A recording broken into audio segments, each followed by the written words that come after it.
Thanks so much for joining us today. I'm so glad that you found us. So now we're going to be on the Zoom platform. We are here, and we were using Mentorly before, thanks to Startup Canada, and now we are on Zoom. I'd just also like to say that if you're interested in presenting at a future Lunch and Learn, please let us know. You can message Marisol to be a future presenter. We're going to be, and we can also open up to themes and discussion you'd like to have with the IRP partners here. It's not just limited to presenting on your own specific IRP project. Also, we were so pleased to see so many of you at convening number 2 just a couple of weeks ago. If you haven't already, please fill out the convening survey and let us know how we did. We'd love to be able to have your feedback. And I believe Marisol is going to put that into chat shortly.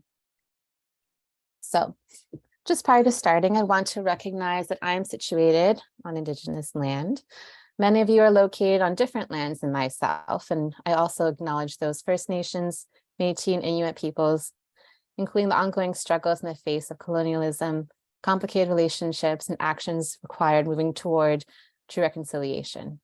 I am located in the Toronto traditional lands of the Mississaugas of the Credit, the Anishinaabe, the Chippewa, Haudenosaunee, and the Wendat peoples.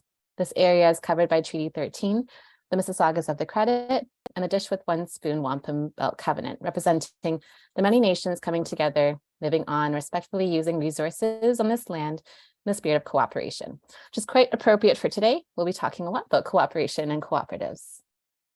Everywhere we are in Canada, we can root ourselves in a deeper understanding of what comes before us and who traditionally stewards the land and waters where we live.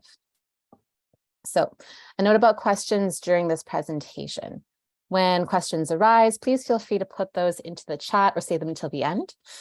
We're going to move from one presentation to the next and then leave room for questions afterwards. Today, I'm particularly excited to be hosting this session because I've worked in the cooperative sector for over 13 years prior to coming to my position here at CCEDNet. And I've had the pleasure of working with CWCF and CMC previously. Part of leading a new wave of visibility for equity denied groups in justice, equity, diversity, and inclusion, both Janelle and Chope have been leaders in this cooperative work that I've been overjoyed to see. It's been much needed and long overdue. So first off, kicking off our Lunch and Learn today will be Janelle Maxwell from the Canadian Worker Co-op Federation. The Canadian Worker Co-op Federation is a national bilingual grassroots membership organization of and for worker co-ops.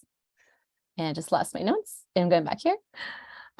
Related types of cooperatives, such as multi-stakeholder co-ops and worker shareholder co-ops, and organizations that support the growth and development of worker co-ops.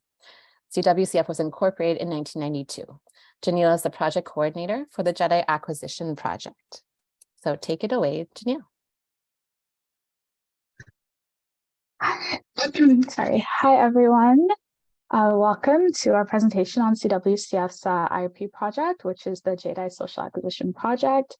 As Susanna mentioned, I am the project coordinator for this initiative, and I'm joined today by Juliet Kego-May-Onido, who is a co-founder of both Black Women Professional Worker Co-op and Whole Women Network, and also joined by Hazel, CWCF's executive director, and she'll be super helpful in terms of answering any questions you may have, along with support from myself and Juliet. Next slide. Okay, great. So here's a brief overview about what we'll be touching on today. I'll sort of focus on the first 3 points, then I'll hand it over to Juliet to focus on points 3 and 4. And also I just have a brief speech note at the bottom. I'm just going to ask for that to be posted in the chat. I might use those abbreviations every once in a while, and I don't want to assume what anyone knows. So you could just refer to those meanings there, those references in the chat. Next slide.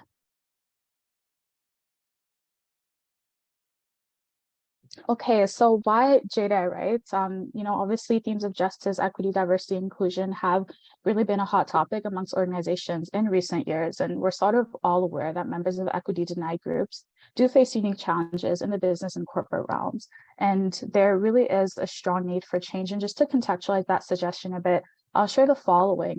The notes there under women are there for your reference, but I'm going to focus and expand a little bit on point number 2, BIPOC. So there are issues of race-based discrimination, both traditional and social enterprise spaces.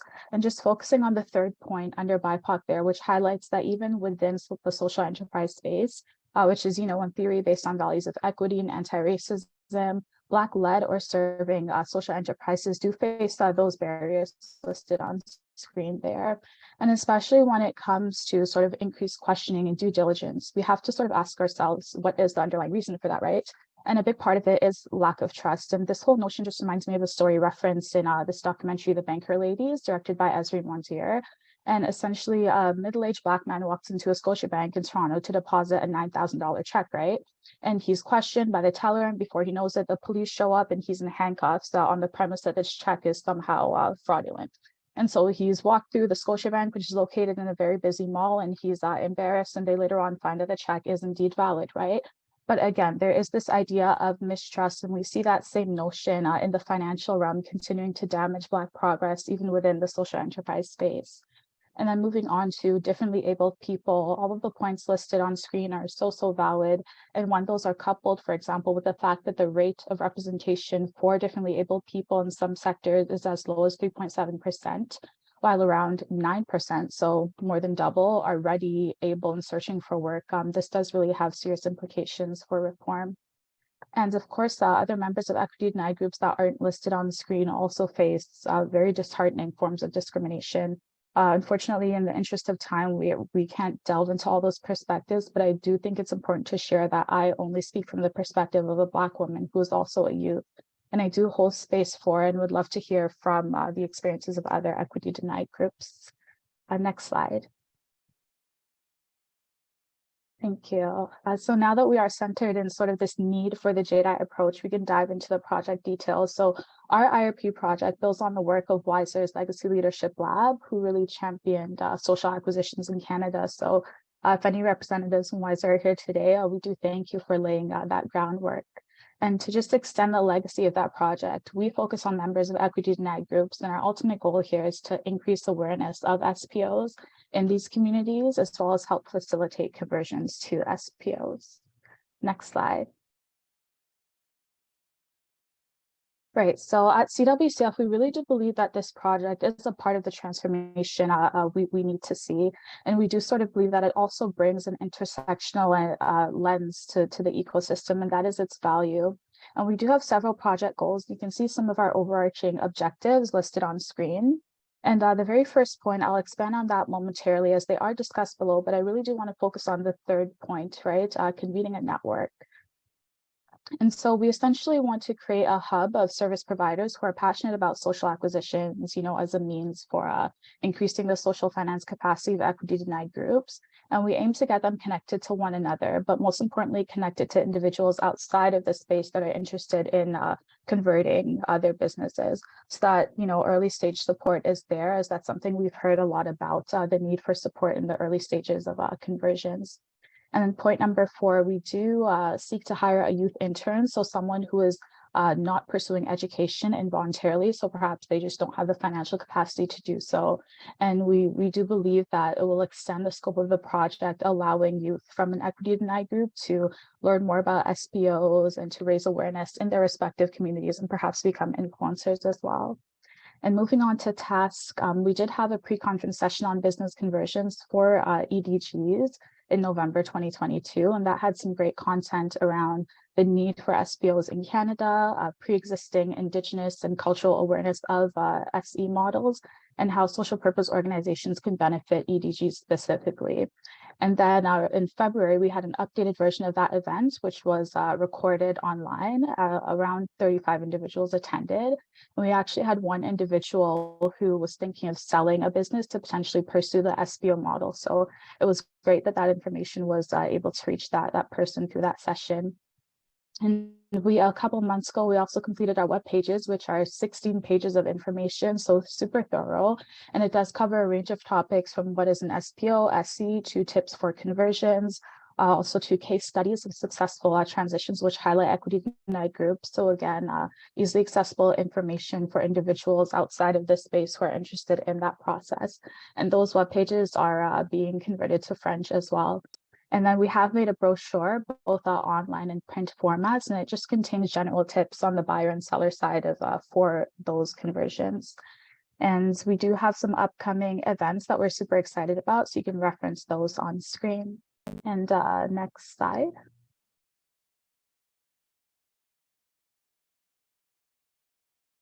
Okay, right. So now we're just going to move on to some more specific communication outcomes that detail sort of what we want to raise awareness about. So I'm going to really focus on point 4, as Juliet will touch on point 2 shortly. So the benefits of transitioning, right, especially for racialized members of equity denied groups, that can include heritage and culture preservation and the preservation for communal spaces as well. And in North America and even Canada specifically, there has been a history of the destruction of affluent racialized communities. And for those largely commercial areas, that has resulted in a lot of business loss, right? An example is just generally of those Frickville in Nova Scotia, Hogan's Alley in BC, and then more recently, Little Jamaica in Toronto. So what happened in that case was that there's been over a decade-old construction of an LRT running right through the commercial strip. The neighborhood is largely commercial. And along with the compounded effects of COVID-19, it's resulted in the closure of more than 100 businesses, right? And those businesses were very strongly tied to the sense of cultural heritage in the community, and they had been established for years when the first sort of West Indian migrants started immigrating to Canada, right? So we really do want to raise awareness about the SPO model as a means of mitigating the loss of heritage, the loss of those businesses associated with heritage. So we want to raise awareness about that and share in hopes of preserving these communities. Next slide. Yeah, so here's just sort of a brief generalized timeline for the project here for your reference. It's divided into sort of 3 main sections. And right now we're sort of in between section number 2 and 3 there. And I will pass it on now to Juliet to share her insights.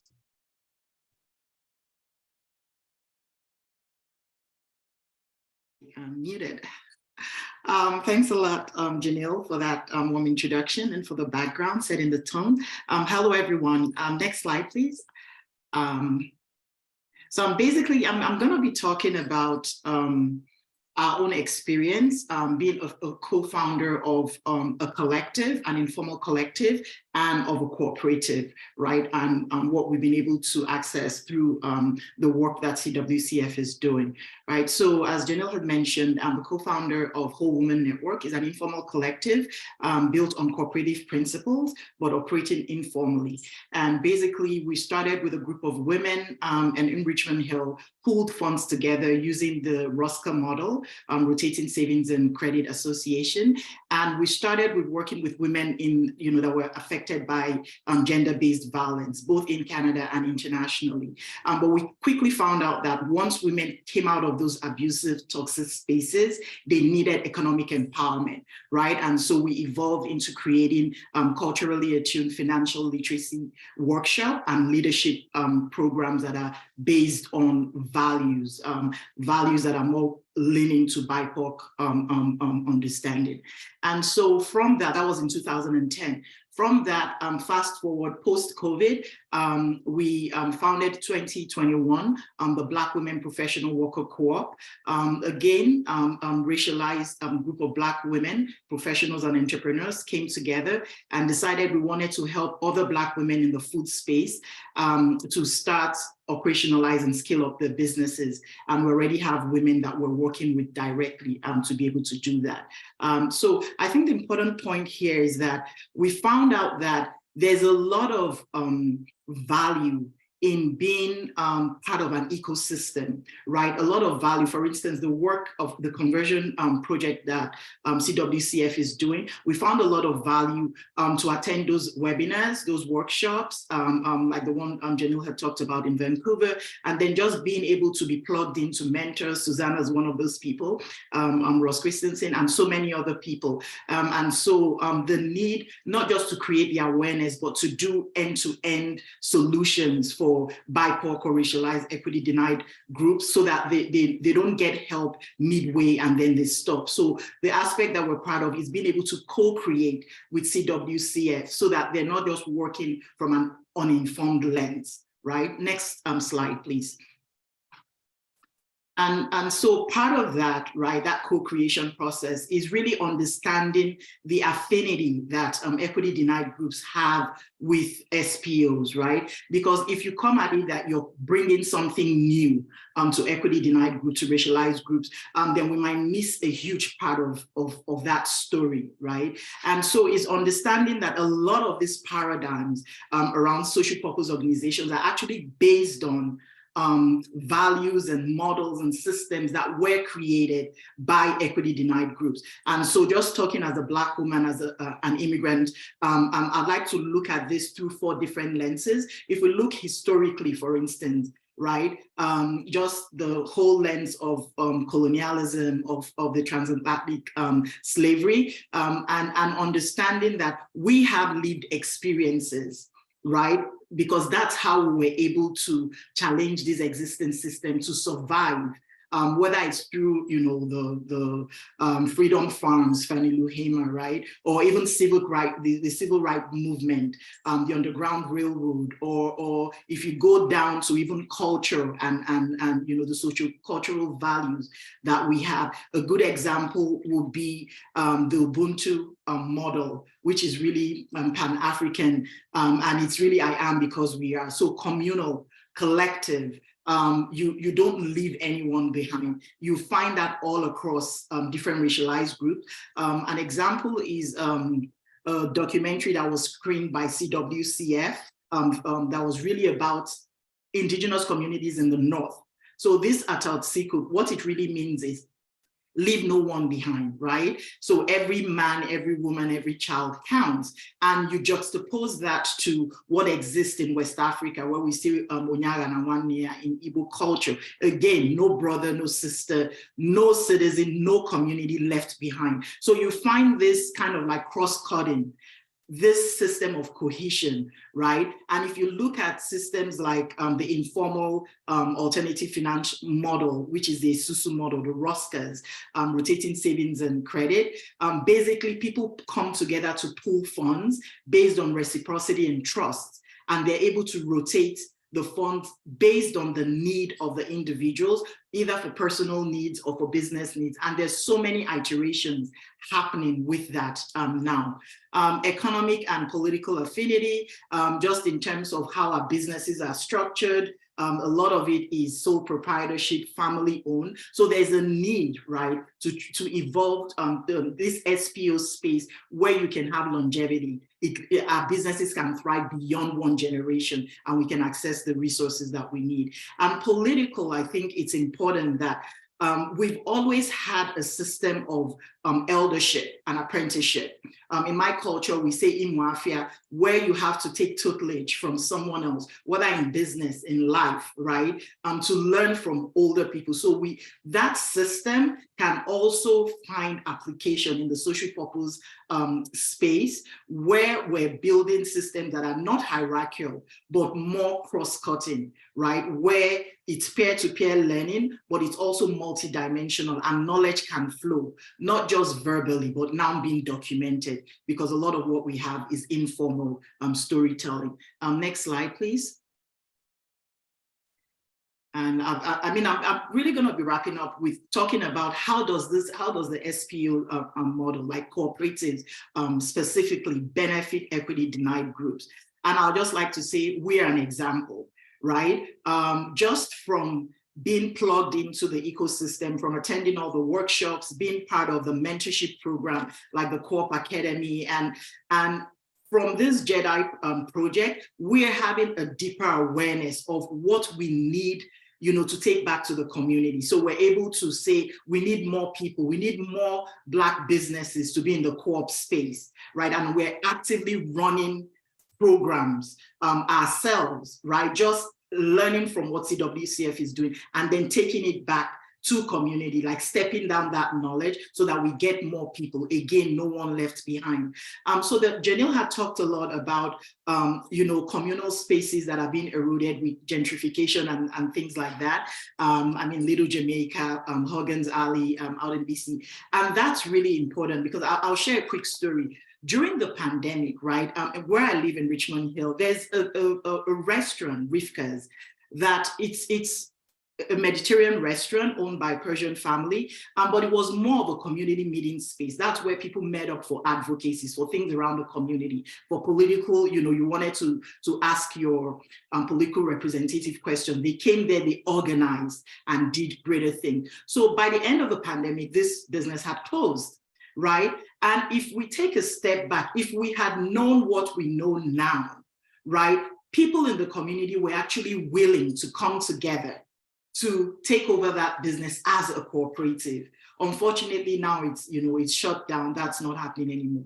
And then another example, Lawrence Heights is doing something around affordable housing, and it's built around women-led cooperative, Black women. So there's so many benefits. I mean, some of it are listed online, but because of time, we can't really delve into a lot of it. I just wanted to say that for us, the JEDI conversion project is something that's very beneficial. We're an example of that. We are currently in the process of converting Whole Woman Network to a cooperative because we've seen the value. Right, so that speaks for itself. And quickly, just to add, in addition to JEDI, we say DIPS also, decolonization, inclusion, sense of belonging, and then power. So always think of giving us power when we come into spaces. Thank you. And so Janelle, please just for the wrap up. Yes. Thank you so much, Juliet, for sharing and just adding context to the need for, the JEDI approach and for this project at large. Next slide, please. We're just going to wrap up quickly here. Yes, so here are some of the website pages that we were talking about. This is more so for individuals external. So if you know of anyone who's interested in the conversion process, you could direct them to the website, as well as I believe Sean shared a link to L3's final report in the chat, and other resources as well could be really useful.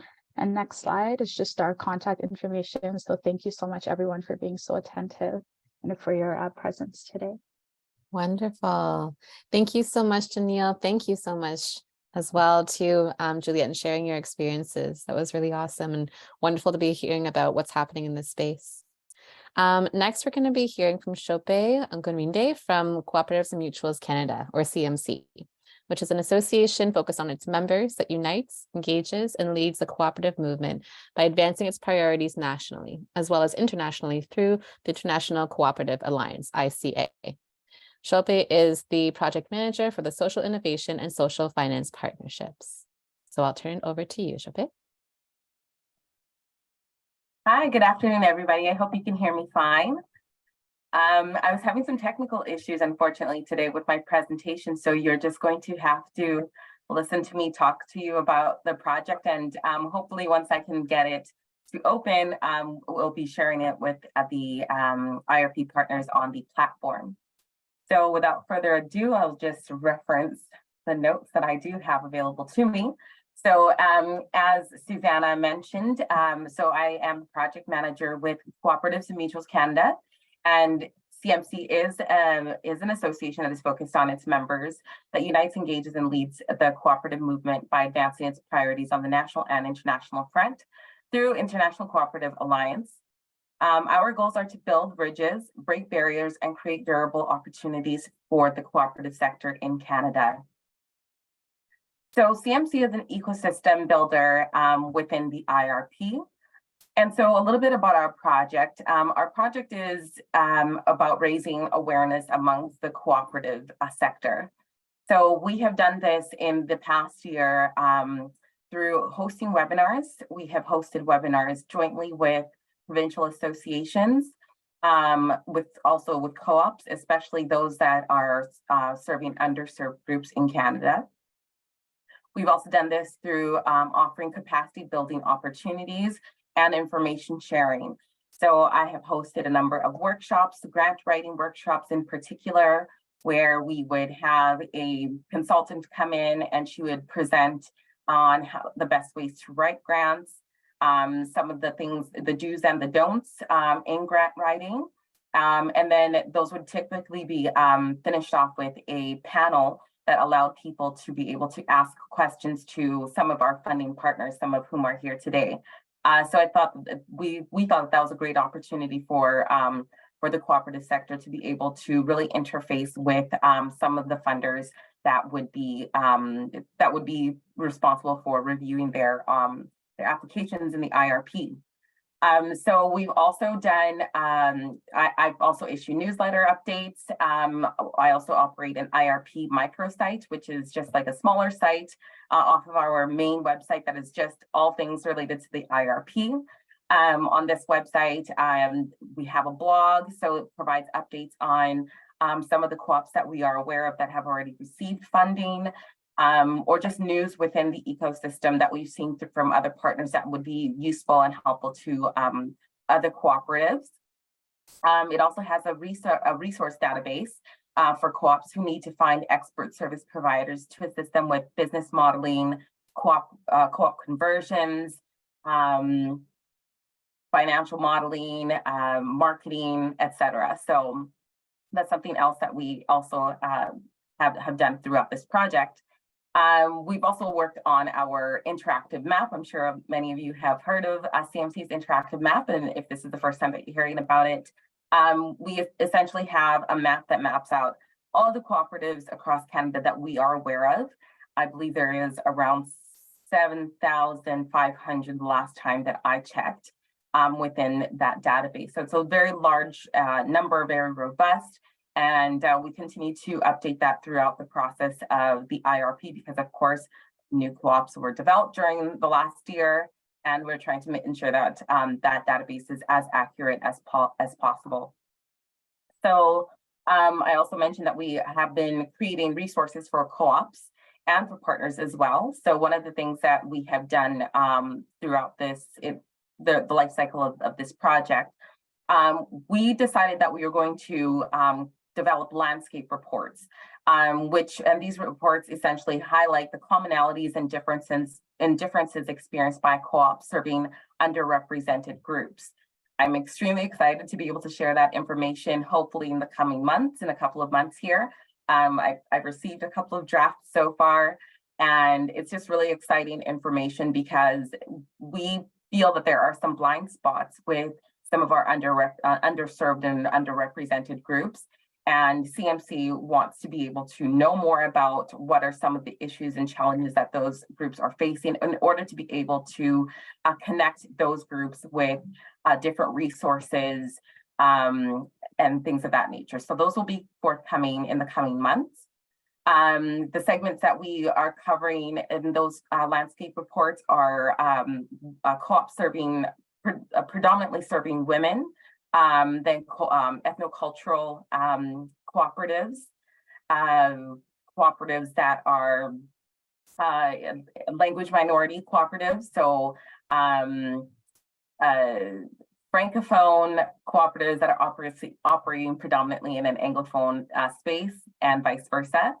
And also we are covering what we would consider to be other underrepresented groups, which include cooperatives that are serving people with disabilities, LGBTQIA2+ cooperatives that are serving those groups.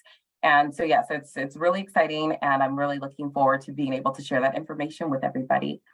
Another project, a deliverable or activity that we have been working on, we have been working on a co-op procurement guide. And this is being done in collaboration with Bisocial Canada. So CMC is developing a procurement guide on how co-ops can support one another using this co-op to co-op procurement guide. And that should be something that will be forthcoming as well in the next month or two. And we have also created a database on our CMC's main website, where partners and co-ops can view other co-ops that have received social financing. We did this, we had received a number of requests, just asking if we were aware of co-ops who had received social financing in the past, and it kind of took on a life of its own as we started to dig and realize that quite a number of co-ops have. And so that's just a nice resource for any co-ops who are looking for social financing in other ways to be able to see which groups or organizations have supported co-ops in the past in the form of social financing.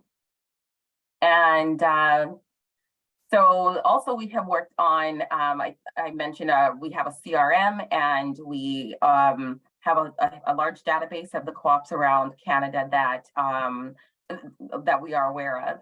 And CMC does realize that co-ops have differing challenges and needs. And so part of our project has been working on adding DEI tags to our CRM in order to be able to identify co-ops that may be eligible for specific supports. I would say that this is probably coming to the end of my presentation with not having my presentation actually in front of me.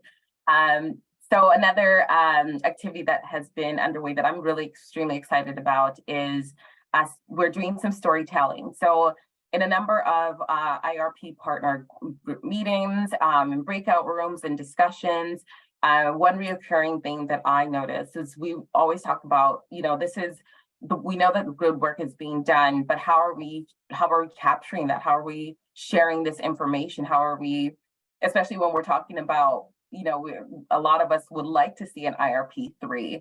How are we able to share that information with our funding partner to be able to say like this is the reason why that we need this needs to have a third iteration.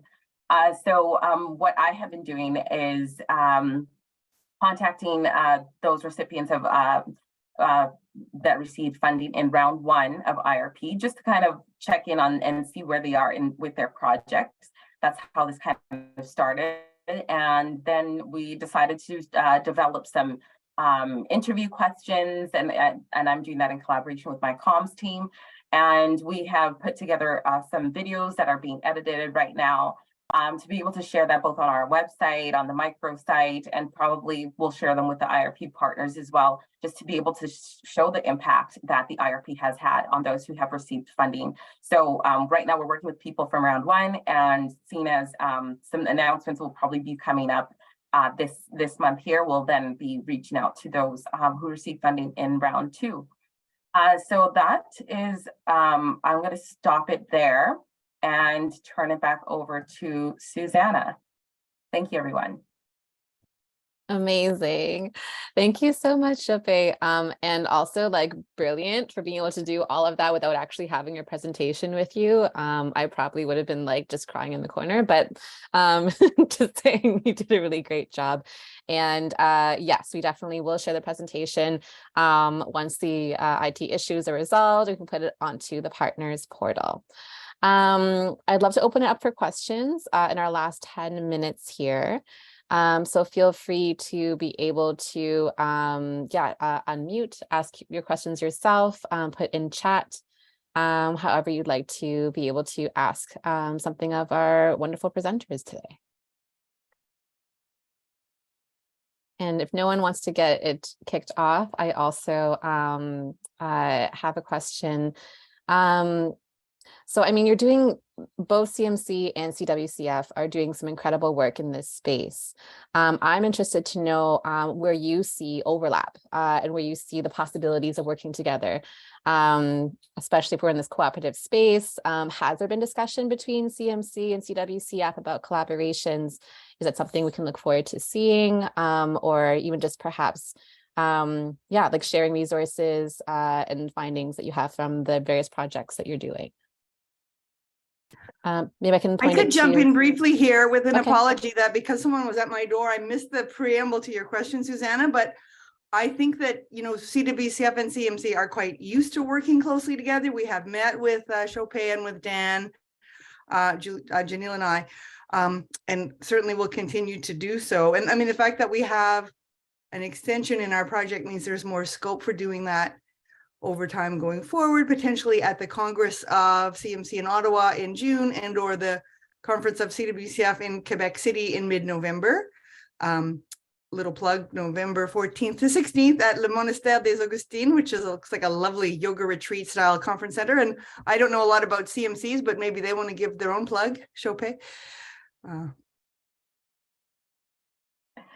So on our Congress, yes, we're having our Congress in June here in Ottawa. And so I encourage everyone to register. Our registration link is out. I'll actually put that in the chat. So thank you, Hazel, for raising that. Juliet, Janelle, did you have anything else you wanted to add to that about CWCF and collaborations? I think Hazel pretty much covered everything. Yeah, she's right in that, like with the extension of time, there'll be lots more opportunities for collaboration. We did have an initial meeting, so definitely looking forward to working together as well. And I know I mentioned this in the chat, but just to say that the map that Chopin mentioned was super useful. And although not exactly a collaboration, it's definitely sort of like that team effort there of just like balancing. It was very useful for our project in terms of helping to find like case studies and stuff like that. So thanks, CMC. Yeah, I just wanted to add that yes, each organization doesn't have to do overlapping functions, right? So through collaboration, we're able to know what each other is doing so that we don't replicate, and then able to work synergistically. And then a final plug, please fund BIPOC equity denied groups to attend these conferences, right? When they're not able to, because a lot of people do want to attend, but sometimes it's just the lack of resources, right? Lack of opportunities to do that. So think about that when you're, just to get more people in the room. Because yeah, that's it. Thank you. Absolutely. Thank you for that. We do have a question from Jerry in the chat here. What is investment readiness for co-ops and the EDG SPOs? Do we want to tackle that? Maybe I'll toss it to Chopin. So the question is, what is the investment readiness program? What does it look like? What does investment readiness look like for co-ops, I believe? But Jerry, feel free to unmute if you want to add in more specifics to your question. I'll give him a moment. He wants to, but did I just hear it on mute? No? Okay. Sorry, I just shared the registration link for our for Congress in the chat. So what does investment readiness look like for co-ops? Well, co-ops are social purpose organizations, and the cooperative model in itself is that, oh, he's having some, hi Jerry, he's having some mic problems. You can type it in the chat if you want to clarify your question, but they are social purpose organizations, and the model is it is based in social justice. And so the IRP is for specifically social purpose organizations. And so for cooperatives, a number of them have, let me see if I can even just give an example of like a great IRP project. Okay, I've got one right off the top of my head. I would like to know what qualifies investment readiness for co-ops. Okay, so I think I covered that. So co-ops are eligible to be a part of the investment readiness program because they are also identified as social purpose organizations as per the definitions that were laid out by ESDC. So I hope that answers the question. Awesome, thank you. So yeah, just clarifying, as co-ops, that is co-ops are ready for investment, not just eligible for IRP. I think this is also kind of points to a question that I think that perhaps if I'm understanding this right, that a lot of us have kind of had, like, what does investment readiness really mean? So I mean, not only just within the narrow scope of of the IRP specifically and like what that has funded, but what does it mean to be investment ready for cooperatives and SPOs, perhaps? Janelle, do you have anything you want to add to the conversation? No, I think it was all pretty much covered by Chopin. I think she did a great job. I can add a little bit more. So he's added some clarification to the question. So how does the IRP help them get ready for investment? So that is a really good question. So the IRP, because a number of these SPOs, this is the first time that they're hearing about social finance in the first place. And so, I would love to imagine being someone who is a part of a co-op, and you would love to, get into this ecosystem. How do you prepare yourself, especially when you have never heard of social finance in the first place? And that's what the IRP seeks to do. So a lot of it is about knowledge sharing. As I mentioned, we did a number of webinars Some of them were specifically in collaboration with some of these groups who asked us, we would love to get involved in this, but we don't know what it means, and we need some clarification to see if this would be appropriate for us. So knowledge sharing was one of the ways that we help co-ops get ready for investment. And then I mentioned that we have a resource database on the microsite, and that has a list of expert service providers. So we help, so through the expert service providers, those people might help a co-op that is looking to get ready for social finance by doing some business modeling for them, by doing feasibility studies for them, by doing market research for them. So that is what we mean by investment ready, getting them prepared by using and accessing these expert service providers and positioning themselves into a way so that when the social finance fund is finally rolled out, they're not in a place where they're scrambling to figure out how to make themselves appealing or it seemed like they have a project that would be sound to receive social finance. So hopefully that clarifies it a little bit more. Yes, wonderful. Thank you so much, Chope. And I see Hazel here putting into the chat as well too, that her sense of is that the proof of a co-op or an ESPO is investment ready, is that they are able to obtain their needed financing. So yes, thank you so much. Any further questions at all? I might just build on that last one from Jerry. I'm curious, any of you, Hazel, Chope, Jamil, Juliet, what do you think is unique about the co-op investment readiness journey? I think, some of the folks involved in the IRP might be more familiar with nonprofits or sole proprietorships. And so I wonder, what is the co-op, what makes it unique in the co-op model? I suspect part of it is that equity is a challenge, but I see Hazel's hand shot up and Juliet went off mute. So I'm curious. Oh, Juliet, you go ahead first if you have a response. Okay, yeah, I just wanted to say the question, what's unique about it in the co-op space? A couple of things. Number one, we're now creating kind of like a hub, an actual ecosystems of co-op coming together to learn from one another and also get ready. So that lends itself to a sort of power. So you don't feel quite as excluded. You actually do feel that the resources are available. Like Chope was talking about the webinars that it had for our group. And it was just lovely that day to have different people that ordinarily, would not have access to be in that room and to be in a space where they could ask the questions that they normally would not be comfortable asking anywhere else. Right? Because they felt safe. And another thing again about it is just that you're actually, you go through it and then you're ready. From where we started to post, having these sessions, there's just a huge difference, right? In how prepared you feel, because a lot of this is also, there's the challenge of equity, but there's also the challenge of you feeling prepared. Right? Or you knowing that you're ready. So this allows us to actually do the work. We're prepared. And so when we're demanding or asking for what we feel we deserve, it's not from a place of, uncertainty. It's really that we deserve this. We're ready. We've done the work. And so that's helpful. Thank you. Thanks so much, Juliet. I will go to Hazel, and I'll also just mention that if anyone of our speakers have suggestions from Muska in the chat here about examples of co-ops that would like to share their IRP journey, please feel free to put that here in the chat, and then we'll wrap up. Hazel? Thanks. Great response, Juliet. And I would just add briefly a couple of things.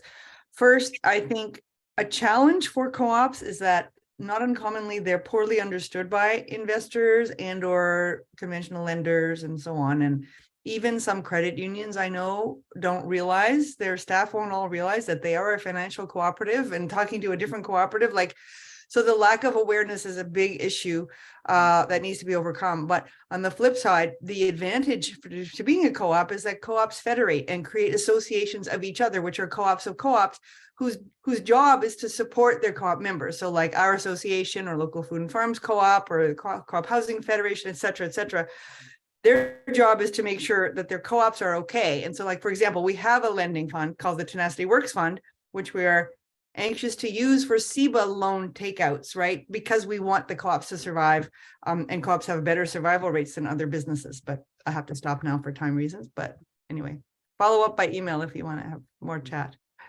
Thank you so much, Hazel. I'm just going to put a link to the Shanasi Works Fund here in the chat. What a wonderful discussion today. I really appreciate everyone's time being able to share. I definitely that resonates with me so much about, how cooperatives have that unique, ability to be able to come together, to be able to support each other and have those networks. It really is such a unique model in that way. Well, with that, and just only 3 minutes over time, I'll say thanks so much to our speakers. Thank you all for joining. Really appreciate it. I love doing these lunch and learns with you. And I look forward to the next one. Have a wonderful rest of your day, everyone. Thank you. Thank you. Bye, everyone. Bye. Take care. Nice to see you all.